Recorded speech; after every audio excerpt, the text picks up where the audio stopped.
you know that for the past 35 years, these men have crafted some of the most memorable moments of Spider-Man's history.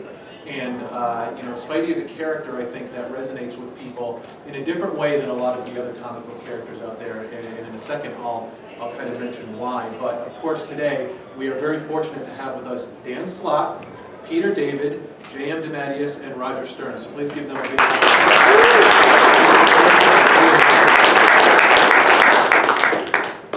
When it was announced that we were going to be doing this panel here at the show, I put a post up on the Facebook group for Terrificon, and I asked people, you know, just to kind of give some thoughts about Spider-Man as a character and why the character resonated with them, because I think that that's the one thing about Spidey fans is we all have a story of why Spider-Man became one of our favorite characters, or at what age he clicked with us, you know, whether it was Spider-Man and His Amazing Friends, or it was the old appearances on the Electric Company, or the comics were the first place that you found your way in. But once you do, you kind of become a Spidey fan for life. And there was a guy who posted on the Facebook page, and I'll just read his answer real quick. His name was Michael.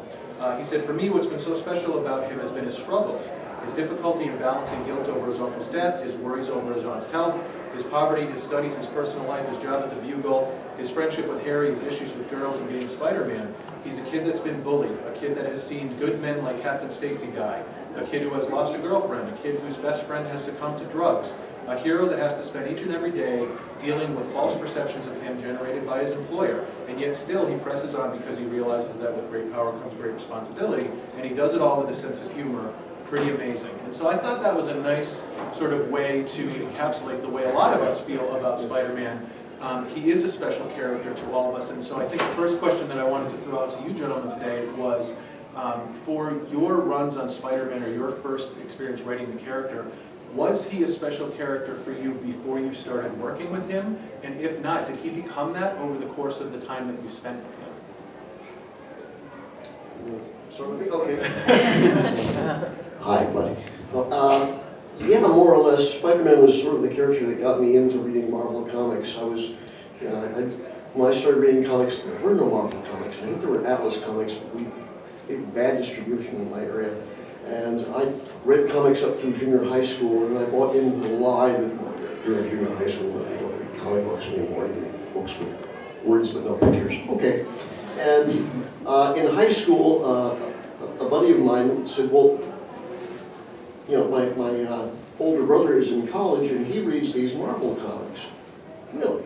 I hadn't heard of those. So I went to the drugstore, which is where we bought comics in the Midwest, like the only place you could find them. And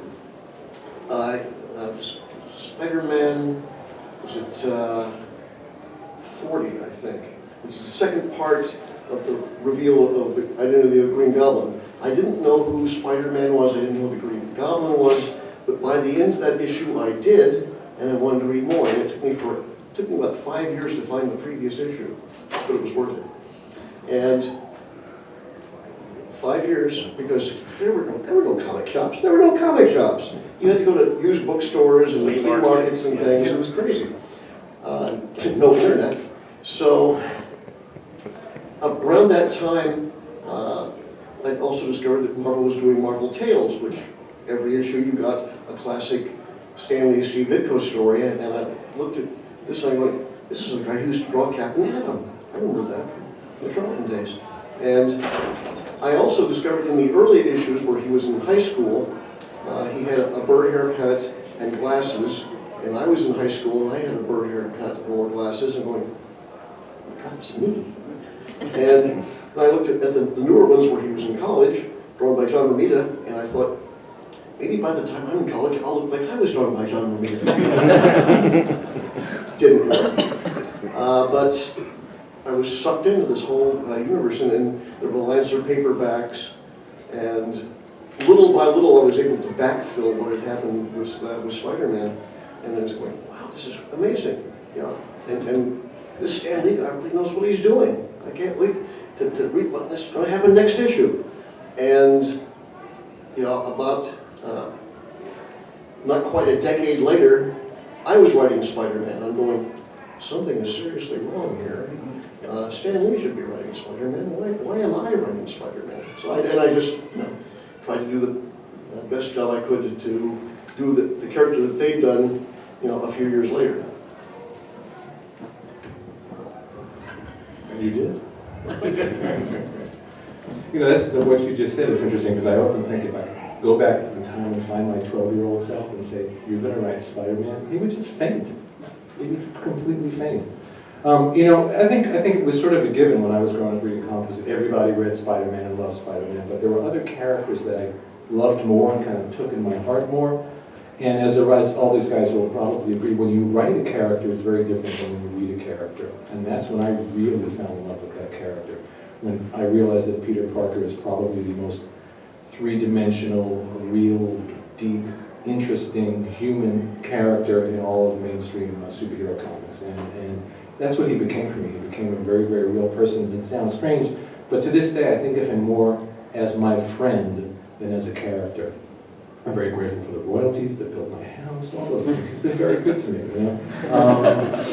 And also that's funny because that Spider-Man story you mentioned, you know, was actually the first one I ever read. Oh, really? You know, it remains my favorite Spider-Man story of all time. But yeah, so for me, I always liked the character, but I fell in love with the character when I started to write him. And it's the same thing, even with the supporting cast. It always sounds funny. I say when I fell in love with Aunt May, but you know, Aunt May to me was always this sort of annoying old woman when I was reading the books. But when I started to write her, I saw all these other dimensions to this character and who and what she really was. And that's the joy of writing these characters versus reading them. For us, is that we can discover new layers and levels, and it's all very personal. I would bet that for everybody on this panel, we have a very, very personal connection. Just who said, that's me. I talk to Jewish writers, Catholic writers, atheist writers, whatever your background is, whatever your culture, there's something in Peter that we all hook into. And for me, coming from a background of both Catholic and Jewish guilt, I totally always relate to that. But I think that everybody does. There's something very universal in Peter that really resonates. So, and again, for me, I really discovered that writing the character versus reading the character. I actually first started getting into Spider-Man as a result of the cartoon series. The one that in which Spider-Man, where they have long shots of Spider-Man swinging through the skies with his web attached to, you know, clouds. You never figured that out, because there was like the Empire State Building, which was, you know, like at the time the tallest building in Manhattan, and Spider-Man goes swinging by, and you just kind of wondering, what the hell is Vulture attached to? And that started getting me into Marvel Tales, which was the, as Roger mentioned, the reprint book. And I was reading those just out of curiosity to supplement the TV series. It's basically the same way I discovered Superman. Yeah, Really, because I got into Superman because of the George Reeves TV series. absolutely. And I still remember that the issue of Marvel Tales that really hooked me into Spider-Man was the climax of the Master Planner story. Yes. The one where Spider-Man is trapped under this massive pile of junk, and he has to lift it off of himself so he can get to the formula to cure Aunt May. And I just love that. I mean, to some degree, I feel like we've still all been spinning our wheels ever since that story came out. Because if no other issue of Spider-Man had ever come out, that would have been the definitive story. We're done. And as a result, that got me into started reading the ongoing monthly title. I started right around the end of the first Silvermane story. Oh, yeah. That, you know, which ended wonderfully. That was a great story. And and I've just, you know, been into the character ever since. I mean, I really can't define what it is about Peter Parker that really pulls me in, aside from the fact that he's just living his life the absolute best that he can. And really, when you get down to it, that's all any of us ever do. I mean, when you think about other superheroes, you think, who's Batman? Well, he's this crime fighter who does this. Who's Superman? He's a superhero who does that. And we say, who is Spider-Man? You say, well, he's a guy named Peter Parker. You think about him first and foremost from his personal identity rather than his costume identity. And that, to me, is probably what makes him more or less unique, you know, in the superhero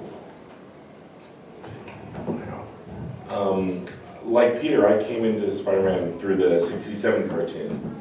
If I got on my bike at school and I biked as fast as I could from when school got out, I was in time just, you know, running through the door, not saying hello to anyone, turning on the TV. I got to watch Spider-Man for a half an hour, and then I got to watch Adam West Batman. It was that, and those were my guys. And I didn't care about like any other superheroes. Like eventually my cousin would give me comic books to read. And the first comics he gave me to read were the Galactus trilogy. That's how he started me. But like they weren't comics I owned. Those were in his basement and they were his. And one day I'm biking home from school and by the 7-Eleven they had a big John Sr.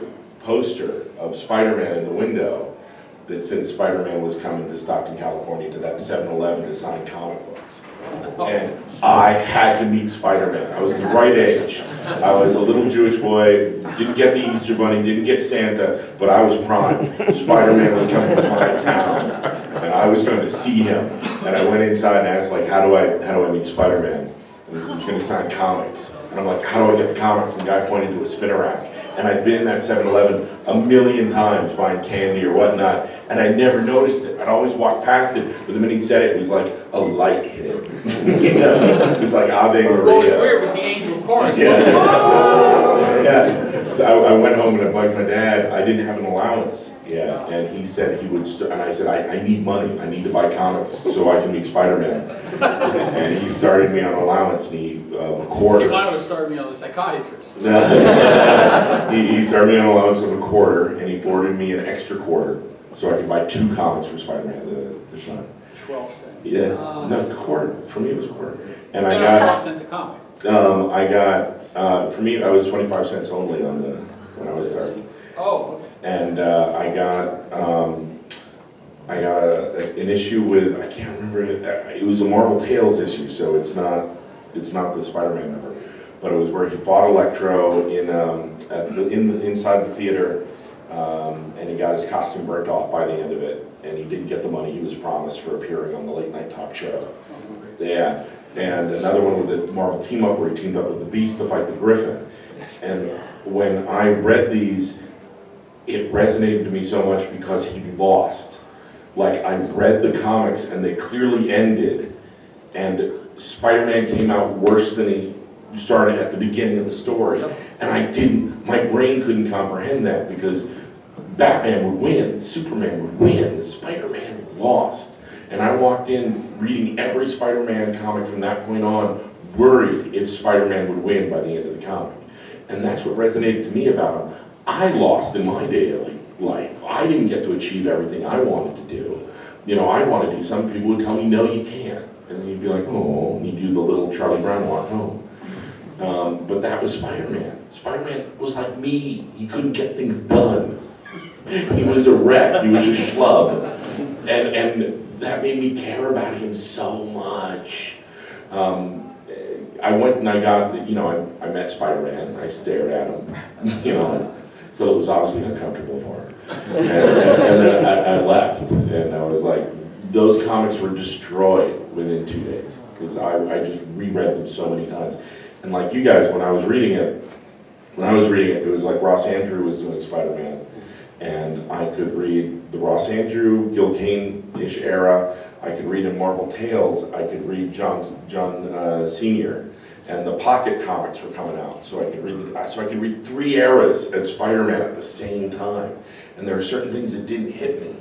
I didn't realize in the current books that Captain Stacy wasn't around. It never dawned on me. And here he was in my Marvel Tales, and he hadn't met him yet in the Ditkos. Yeah. And then I hit the Marvel Tales that was ASM 90. And it destroyed me as a child, and I was crying. I was reading this, and to this day, that's my favorite Spider-Man comic, is the one where Captain Stacy dies. Because he knew, the whole time he knew, he was Pete Rossing Spider-Man that whole time, and he knew. It was terrible.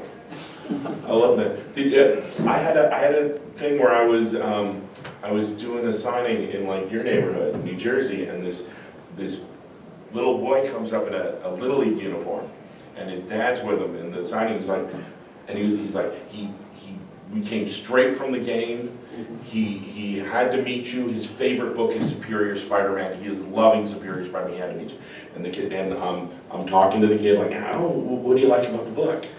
And we were up to like issue 9 had just come out, and the kid's like, his favorite thing was Ghost Pete. And he wanted to know, he was rooting for Ghost Pete, and he wanted to know how Ghost Pete was gonna win, and how he was gonna, and all 8 issues are beaten up. They've been read a million times, and I get to issue 9, and it's pristine. And I go, I'm like, have you read this yet? And I just bought it in the store. I'm just gonna sign it and give it back to him. And then they went through the line again. And the little boy comes up to me in his Little League uniform, and his eyes are watering, and his lip is quivering. And his dad's like, you can say it, you can ask him. He was like, it's Mysterio, right? It's a trick, right? Ghost Pete's okay. And I'm like, no, it's not Mysterio, it's not the chameleon, it's not a trick. Ghost Pete's gone. But then I started telling him how I read Amazing Spider-Man 90 and how it made me cry, and sometimes bad things happen to good people.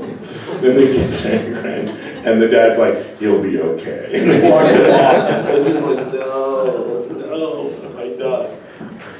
But you talk about that loss, you know, and those challenges and that Parker luck and all of those things that we see of ourselves in Spider-Man and in Peter Parker that sort of compel us to continue to see what plays out in his life.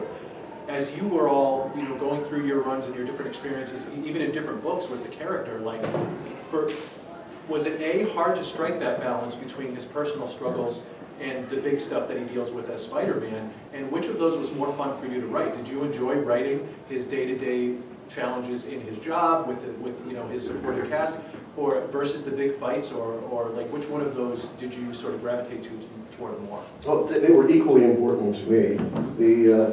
And I was lucky as I was starting to write Spider-Man, we got more pages. Because for a long time, they'd been carving pages out of the stories, so that we're down to like 17 pages at one point. And so my predecessor's solution was to downplay the Peter Parker stuff and do more Spider-Man stuff, more action. And finally, like, we reached a point where he said, no, we're gonna have to have pages back. You know, and prices were going to go up. And he says, if prices are going to go up, we need to give them more story. And I think we gained like 5 pages. And I might have added half a page of action to the Spider-Man stories, but the rest was all Parker stuff, all his supporting cast, because as we were saying, he's Peter Parker, you know. And with Spider-Man, even in my younger years reading it, I wanted to find out about Pete's life as much as Spider-Man's life. The balance was very important. And we got the extra pages, we got more Pete. This was great. We recently went from 22 to 20, and I talked to a guy, Mark Waid said it's like a phantom limb. It's like, it hurts. You need those 2 pages, you want them so bad when you're plotting out your story. Especially after years of being used to this page, and suddenly you have 2 pages less, and you're going, smaller panels? Yeah, artists love that. Yeah, I mean, going with what you're saying, it's like there's no division in my brain between I'm writing Spider-Man action now and I'm writing Peter Parker. It's all Peter Parker. And I'm one of those guys, it's unusual in that I've done this for most of my adult life, writing superheroes. The thing I'm interested in the least is the superhero action in many ways. And the superhero action only matters to me in so much as it illuminates the characters, you know? To watch an action scene just for the sake of watching somebody drop a building on somebody else's head is boring to me. As the third act of many superhero movies, you know, makes painfully obvious. You know, very often you get a great movie and you're 2/3 of the way through, and the last third is just people blowing things up and hitting each other on the head without anything that means anything to the characters. This is why, for me, one of the stories that I enjoyed the most doing was a 2-year run on Spectacular, which was all about Peter and Harry. Well, Peter was Spider-Man and Harry was the Green Goblin.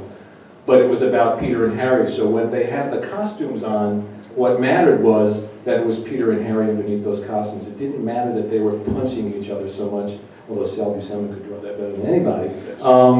What mattered was the people underneath those masks. Oh, and when you have that sequence where they're all just eating at the table, it's the creepiest thing in the world. It's so good. I probably did the only supervillain dinner scene, right? Yeah, that was great. No, I actually did a superhero, supervillain dinner scene in my 8th issue of Supergirl.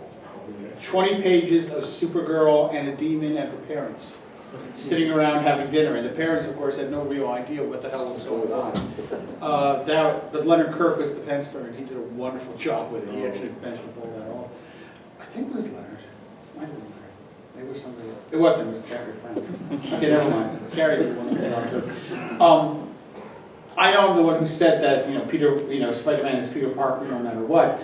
That said, I do really enjoy writing the fight scenes. Mainly because I think that Spider-Man has hands down the best rogues gallery in comic books. Yes. The only other character who comes close is the Flash. Yeah. And even with the Flash, you kind of wonder about the rogues gallery, because how in the world is Captain Cold able to pull out his gun and shoot it at the Flash? Because Captain Cold will start to go, "It's the Flash!" And before he can get the sentence out, his ass is in jail. Because he's the Flash! There's this one Flash story, that's the one that broke it for me, where I had that realization with everybody as a kid, where he's fighting the Pied Piper. And the Pied Piper reaches for his flute, and then the thing that his flute was doing in that episode, suddenly it's doing it backwards, and now he's being attacked. And he's like, "How do you do it?" And the Flash goes, "I'll tell you how I do it." And you see how, before he even gets the flute, he grabbed the flute, he ran back to the police lab, he undid it all, he put it in all backwards, he put it back, and he put it back in his hand, and I'm like, that's insane! Why would you want all that extra effort? Put him in jail, wrap him up. Superman did the same kind of thing too. He did these incredible, well, how did I do this? I flew back through time. And you got the feeling that Superman, the Flash, and these guys made things deliberately harder just to keep themselves entertained. Like they meet up later and come, "Here's how I fucked with this guy. I totally messed with his head. It's really funny." Right, but Spider-Man, to my mind, has the best rogues gallery, and I have loved writing characters like the Vulture and Sandman and Mysterio. Mysterio was great because I wrote this issue that was supposed to be a two-parter, and I convinced them to get Todd Nauck to draw it. And they weren't interested in having Todd Nauck draw it. Their attitude was like, "Oh no, Todd Nauck, we don't like him." And I was going, give him a freaking chance. So they said fine. And I was going to do this two-part Mysterio story. And I get a call from the editor, and they're going, we've started getting pages from Todd already. And I went, yeah. And they said, "They're coming in really fast." And I went, yeah. And they said, "And they're really good." And I said, yeah. And they said, "Could you make it a three-part Mysterio story?" And I went, okay. And I wrote in a third Mysterio. It was originally going to be two Mysterios in it. I put in a third Mysterio just to get a third issue in. And they wound up loving Todd so much, they then brought him back to make him the regular penciler for the rest of the issues of Friendly Neighborhood Spider-Man. So I was really pleased about that. But the villains are tremendously entertaining. When I do Spider-Man 2099, I find myself more writing stories that are about Miguel and his cast. I find that the characters drive the stories much more than it did for my Peter Parker stories, because Miguel's villain cast isn't bad, but it's nowhere near Peter Parker's group. For me, we're all in agreement about the dichotomy and how it's fun to do both. One of the things I like about Spider-Man more than any other hero is the quips. It's the fact that, Batman's just fighting people and punching people and being clever. Spider-Man, he's doing like a stand-up routine. For him, the humor is a superpower, because he's using it like a Swiss Army knife. They did that when, in an early issue, when he was fighting the Green Goblin. And the Goblin says, "Will you shut up? I can't concentrate on what I'm about to do." And Spider-Man immediately says, "Wow, I have a power I didn't even know I had, my spider speech." Yeah, it's like he uses it on so many levels. He uses it to calm civilians, to keep them at ease. He uses it to rattle the villains. He uses it to bolster himself. That's the big one. He said that specifically. That he makes jokes and everything to keep himself calm. I did a bit in one of the stories where it clicked back to the whole origin sequence. It clicked back to the whole Uncle Ben is still recently dead, and a lot of times Spider-Man is cracking jokes. And one of the things Paul Jenkins did, which I loved, was that he showed this relationship that he and Uncle Ben had playing pranks on each other. So you saw where the humor just didn't come out of left field. Right. And one of the bits I did is, because he always has this internal monologue going, is I had the internal monologue going, that's like, I'm doing this to crack you up, Uncle Ben. Yeah. Like, so you're up there, I want to make you laugh, is another reason. So there's millions of reasons why he does these kind of jokes, and no other hero is like that. Or if they are, they're imitations of Spider-Man. Yeah. Yeah. And that's something I love doing. Only Peter would fight a villain this way. Sometimes, like, you know, when you're interacting with fans, whether it's here or online, people are like, you don't understand Spider-Man, he does this because of that. No, he does things for so many different reasons. You can do a story where Peter Parker, the Spider-Man part of his life, is destroying his Peter Parker life. Where, his life would be so great if he wasn't Spider-Man. And you can do the converse, where his Peter Parker life is so bad, and when he gets to put on those web shooters and swing through the skies, it's a relief. It's here, I get to be Spider. That there's so many millions of ways to play it and have it still be Peter. And that's great too, he's so versatile. So another question that I have for you guys, you mentioned that, you know, the Rogues Gallery is the best Rogues Gallery out there. Yeah. And you also talked about JM, you know, writing Aunt May and really getting an understanding for Aunt May. As fans, we read your stories and we've read them over the years and we say, this one's a classic, or they really know this character, or they really define, you know, how this character is, and you've created characters along the way. But outside of what the fans' perceptions were there particular characters outside of Peter that you really enjoyed writing when you got to spend some time with on the page? Oh yeah, almost all of them. Aunt May was great. Yeah, it was like, there was this whole generation of readers who were going, we hate Aunt May, we want her dead, we get it right. And whenever there was a story where she appeared to be dying, they'd go, yeah, she's gonna, you saved her eye. They actually talk like that? Really? Yeah. You'd be surprised. But, you know, I'm writing it and I'm going, why do they hate Aunt May? She's this sweet little lady. She's Peter's mother for all intents and purposes. Like, you have a problem with your mother? Gee.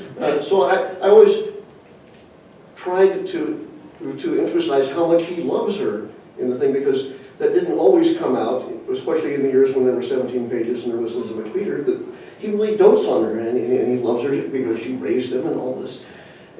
So Aunt May, Robbie Roberts, because Robbie was sort of the safeguarding Jonah, because Jonah would go off in a tirade and be, you know, apoplectic about things and ranting and giving everyone a hard time. And Robbie would be the calming influence. They'd go, okay, Jonah, that's fine. You know, Jonah would leave the room and this is, here's your check. You know, that's not to worry, everything will be fine. Frickin' jokers.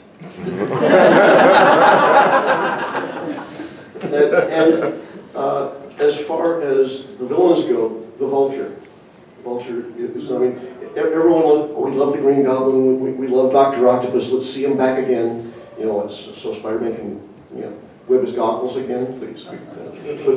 Because the Vulture, I always thought of was the perfect Spider-Man villain, because he was old age and treachery versus youth and enthusiasm. And I got to write the Vulture like 3 or 4 times over the course of the Spider-Man books that I did. And with the last one I realized, the Vulture's been around all this time. He doesn't have an origin. We don't know where he came from. He just showed up one day and he's flying around and stealing stuff and gets involved with Spider-Man. I'm going, I'm going to give him an origin. And as I was writing him, I was like, I really like this guy. He's terrible, and he does awful things, but I really like him. I'm going to bring him back. Well, you have to. I mean, we have to love the villain. Yeah. We have to understand them. As the old villain doesn't walk around thinking they're a villain, first of all. No. And then the question I always bring to the table, I call the big why. All right, Kraven. Why is this guy running around in leopard skin pants with a rifle trying to shoot Spider-Man? What did his mother do to him when he was a kid? And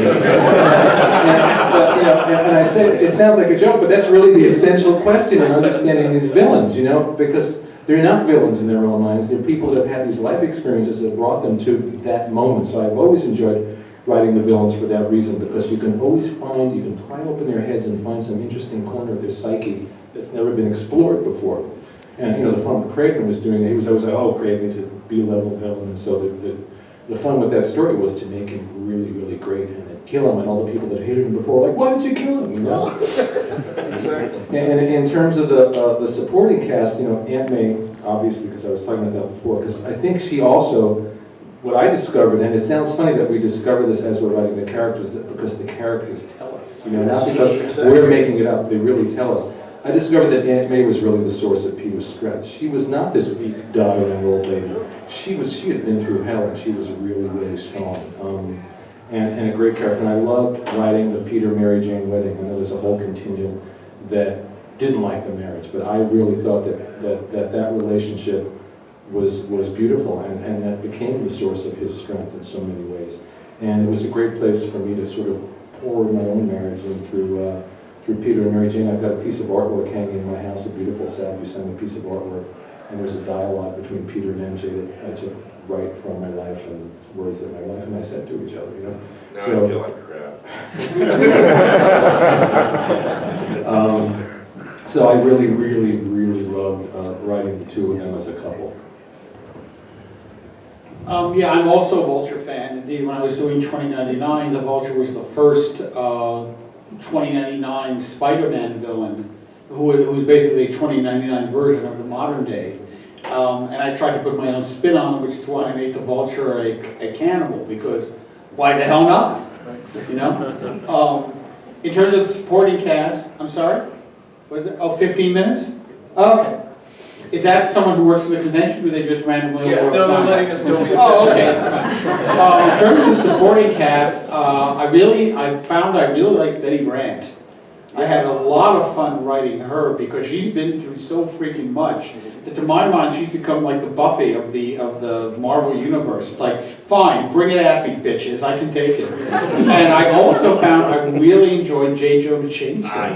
I mean, Jameson is so much fun.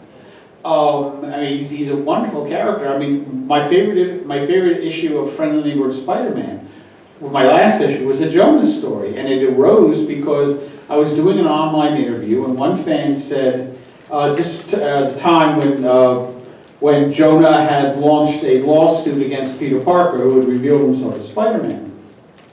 And a fan said, are you going to be resolving that story in which Jonah is suing Spider-Man, suing Peter Parker? And I said, oh, I'm sure that Joe Straczynski is going to be resolving it. And then I thought about it, and I asked the editor if Joe's going to be resolving it. And the editor said no. And I went, can I resolve it? And he said, sure, go ahead. And I wrote the issue with Jonah Jameson and Spider-Man and Peter Parker, and it was one of my favorite issues, if for no other reason than that it ended with Spider-Man swiping a bottle of wine from Robbie Robertson's house as Jonah was about to reach for it. And instead he left a little note that says, thanks a lot, courtesy, thanks for the wine, courtesy, your FNSM.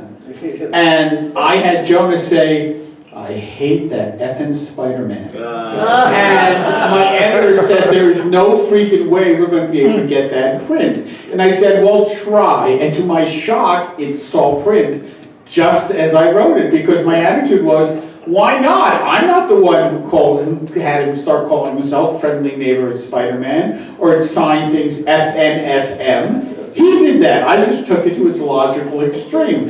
And it saw print, and I was so happy with that. Yeah, but Jonah is really up there for me. That took what I was going to, because Jonah's more than, I love Spider-Man, but when I start, there's two characters in the Marvel Universe, and when I start writing, they just start speaking, and they just take you where they're going, and for that's Ben Grimm and J. Jonah Jameson. Yes. When I just start typing them, they just start going, Yeah. and there'll be those moments when you're writing, and the characters, and it cracks you up. You're like, I did not see that coming. Oh my, Jonah's on a tear now. He's just going, and he's going. And he's the most, he's my favorite character that Stan Lee ever helped co-create, because there's so much life and energy to him. It's like you'll read a story like Frank Miller's Born Again, where he's suddenly being a crusading journalist. That's not him. I don't know who that guy is. That's not Jonah. Jonah's the guy writing like a 5-page editorial why his son is the greatest astronaut of all time and Spider-Man sucks. And it's so much fun to do Jonah. And for me on the villains, of course, it's got to be Doc Ock. I've kind of spent so much time in his head. And he's a dark reflection of Peter. He's what Peter would have become. He's the scientist who buckled down. Like when you read Peter in Amazing Fantasy 15, the jerk he is before that happens. Like the rest of the world can go hang. Yeah. Screw him. You know, I got these powers, I'm going to do this. That's Doc Ock. He's this pompous twit. You know, he's and he had his accident, and it took him a different way. I love writing that. I like whenever I'm writing a villain, like how do they relate to Peter Parker? How do they relate to the Spider-Man? But there's some guys that are just fun. Like when I write Mysterio, he's getting off on how big a con he could do. He could use his powers in such a different way, but there's like an ego there of like, I'm gonna make everyone think Martians landed. Yeah, and whenever I have... Orson Welles did it, I can do it. I can look better. Yeah, and it's right. I love giving him henchmen because what he's treating them like the way you would at like a movie shoot. Like, okay, we're gonna set up, you know, plot number 1, plot number 2. Okay, are we ready? Is Spider-Man here yet? Okay, let's go. You know, and then he's a showman. And action. Yeah, and then there's a fun in that. That, you know, he's not like, we did a story where he made all the Magia, he made people think he was bringing people back from the dead. And what he really had was this animatronic Silverman that he's like back home. And he's loving that all these mobsters are thinking that he can raise the dead. Now we're really raising the dead in the current issue, so that ruins it. I have hogged enough of these gentlemen's time. We have about 10 minutes left for questions. If you have a question, raise your hand and I will point you out and you can go. There you go, sir. Yes, this is for all you guys. Basically, you know, in today's day and age, there's easily to get the backlash back. But, you know, as easy, you know, it wasn't as easy when you guys were first starting. Like, you had to actually write a letter. You know, now everything's feedback, so I'd like to hear all of you, like, the type of backlash you get, especially Dan, because, you know, now in today's day, they just almost instant. When we killed Peter Parker and the death threats came in, and for 2 different signings, one Marvel provided bodyguards and the other the NYPD did. Because yeah, we had files and files, and it was on CNN. They were like, you know, getting death threats. And in the middle of all that, Jerry Conway reached out to me. It was the first time I talked to Jerry. And he said something to me, he's like, the thing that makes you different from any other Spider-Man writer is you are the Spider-Man writer during the age of social media. That's what is making you more, and he's like, if I had thrown Gwen off the bridge, and there was Twitter, and there was Facebook, I don't even want to think about it. And it was like, it was really nice he did that he reached out, and then we've been talking ever since. It's really great. I've gotten backlash to things, but never anything of Spider-Man related. I mean, I got backlash when I had Shatterstar and Richter come out, when I killed off Jim Wilson. You know, I've gotten backlash to things, and I did get backlash to a speech I wrote for Jonah Jameson, but it was in the pages of X Factor when he was mayor. So no, nothing ever Spider related. Maybe I should be working harder. Yeah, I haven't had very many negative experiences on social media at all. In fact, 99% of my experiences have been really, really good and really, really positive. And the only time I got anything even remotely like a death threat was completely ridiculous, actually, because it was a 5-page preview. It wasn't Spider-Man, of some book that was coming out, and so I read a 5-page preview and decided that I should die for that reason. And it was like almost like a what-if kind of story, but that's not the point. The point was, my first reaction was like, I'm going to report this guy, I'm going to block him on Twitter and all this stuff, and then I thought, what if I reach out to this guy? So I actually did that, and I just started talking to him. By the time we were done talking, he would apologize for what he said. And the problem with social media is that everything is instant. So someone gets pissed off, and the first thought that comes into their head goes out through the keyboard. And the first thought that often comes into our heads is not always such a great thought, you know?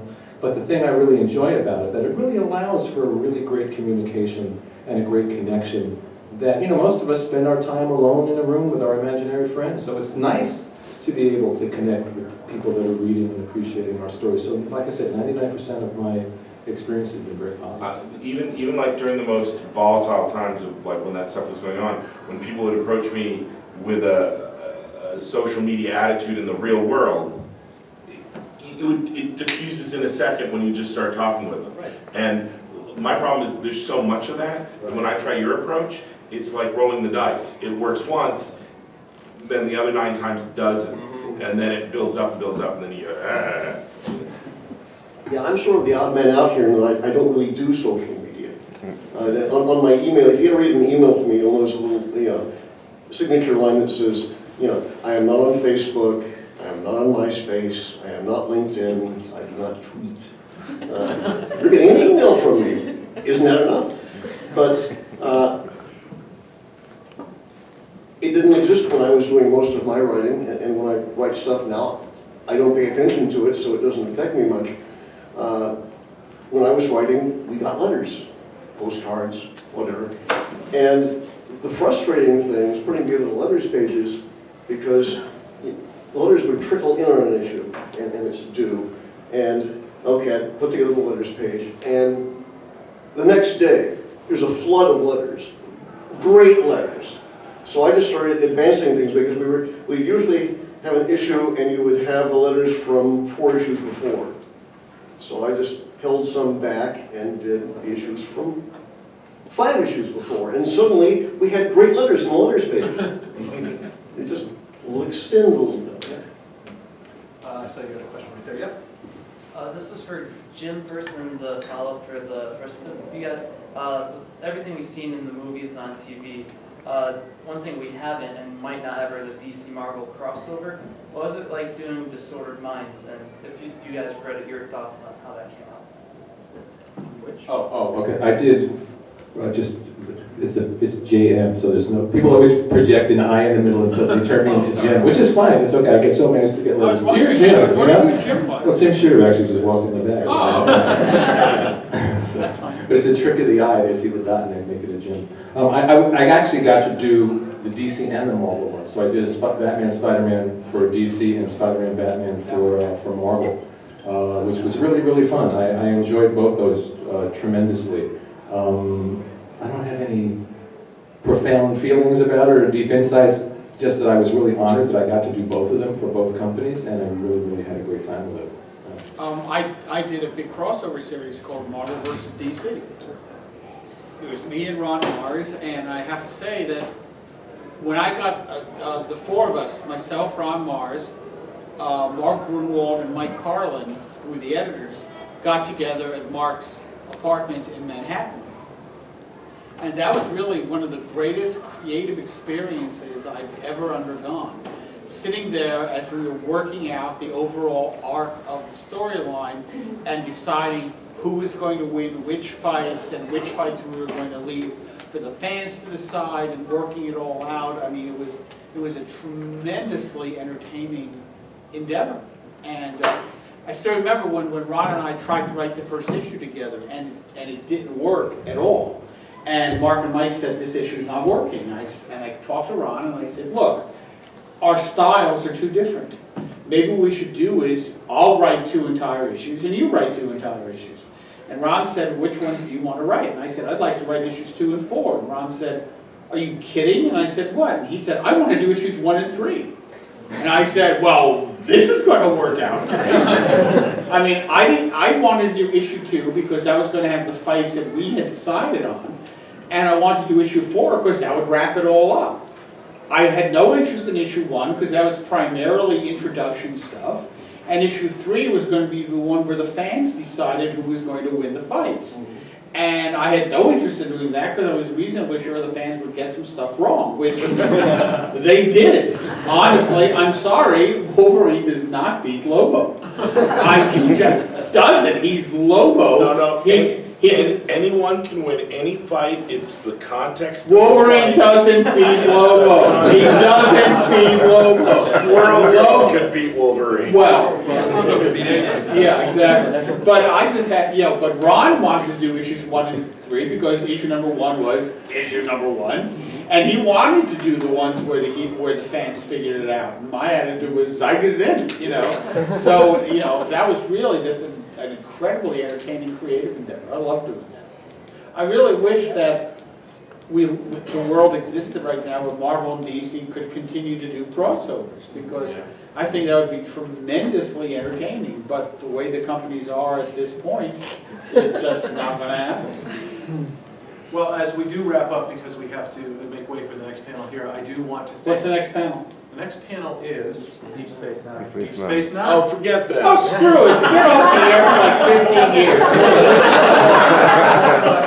I do want to say, and I think I speak for every Spidey fan in the room, that for a character that means so much to all of us, that we have read, if not continuously through, then certainly on and off throughout the years, and have our favorite writers and our favorite moments. Thank you for everything that you have brought to the legacy of Spider-Man. Thank you for your time on all of the different books that you've worked on, because a lot of those moments mean the world to us and are very reflective of moments in our lives as well. So thank you for being here, thanks for the panel, and thanks for the work that you do. No problem.